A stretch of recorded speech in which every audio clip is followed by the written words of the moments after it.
எனக்கு யார் இருக்கிறா? என்னை யார் பார்த்துக்குவா? எனக்கு யார் சாப்பாடு போடுவா?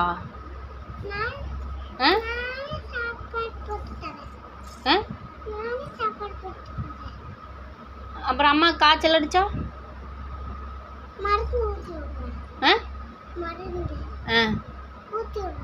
அப்புறம் எனக்கு யார் பார்த்துக்குவா?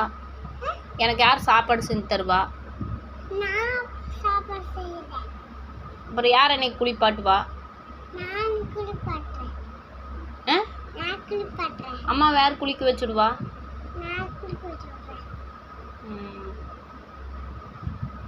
சரி, நான் செத்து போட்டா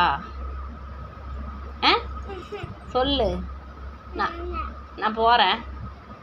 நான் வேண்டாமா? நான் வேண்டாமா? அம்மா வேண்டாமா? பொய் சொல்லாத. அம்மாவை பிடிக்காதா? யாரை பிடிக்கும்? அப்பாவை? புரியல. அம்மா வேற பார்த்துப்பா? சரி, அம்மாவை நீ பார்த்துப்பியா? எனக்கு யார் இருக்கிறா?